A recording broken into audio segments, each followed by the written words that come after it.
मैं बिल्कुल जुबान देखो, आदमी जुबान का होता है और बाप का होता है। तुझे सारी इंट्यूशन पता है और सारा बताई दो तुम्हें। भाई तू जा यहाँ से, गाली गुलोच हो जाएगी। जा, तुमने पहले बोला था मुझे कि मैं एक बात के लिए गिल्टी हूँ, बोला।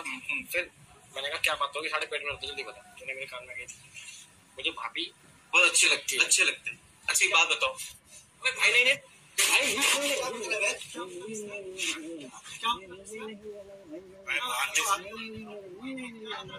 मारा कैसे?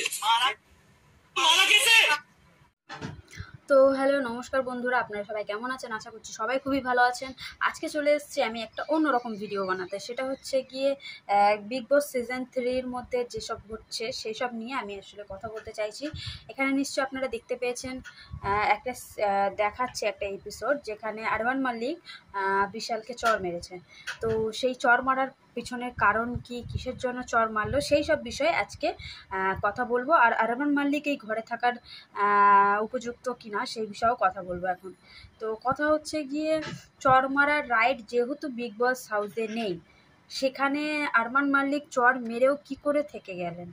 ঠিক আছে, তো ব্যাপারটা হচ্ছে গিয়ে এখন আমি দেখেছি বিশালকে বেশি টার্গেট করা হচ্ছে এইসব দিক থেকে। তো আমার একটাই বক্তব্য, বিশাল কিছু খারাপ কমেন্ট করেনি, সেটা হচ্ছে ওর মনে যেটা এসছে ও সেটা ওর বন্ধুকে বলেছে পার্সোনালি কানে। ও যদি সামনাসামনি বলতো যে এখন যে সিন ক্রিয়েটটা হচ্ছে ওটা তখন হতো, সেই ভয়েতে ও ওর বন্ধুকে ওই বিষয়টা কানে কানে বলেছিল।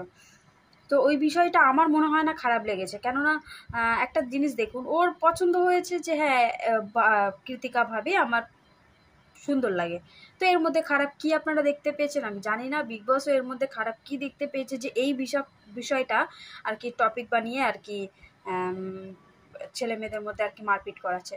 তো কেন জানি না বিগ বস এখন কোনো টপিক খুঁজে পাচ্ছে না, যার কারণে এইসব জিনিসগুলো তুলে তুলে ধরছে আর একে অপরের সাথে লড়াই করাচ্ছে। তো আপনারা কারা কারা আমার সঙ্গে সহমত আছেন আর বিশালকে কারা কারা সাপোর্ট করছেন সেটা আমাকে কমেন্ট করে অবশ্যই জানাবেন। আর বিগ বসের কাছে আমার একটাই অনুরোধ রইল কি আরমান মালিককে ঘর থেকে তাড়িয়ে দেওয়া হোক। তো থ্যাংক ইউ পুরো ভিডিওটা দেখার জন্য। আশা করছি সবাই বিশালকে সাপোর্ট করবেন, তো বেশি করে এই ভিডিওটা শেয়ার করুন। Thank you so much. तो पायल भाभी एक बार देख लीजिए ज़रा, ये झूठ नहीं बोलता है, ठीक है? एक बार सुन लीजिए पहले ठीक से, फिर बात करिएगा। बस अच्छे वे में बोल रहा हूँ।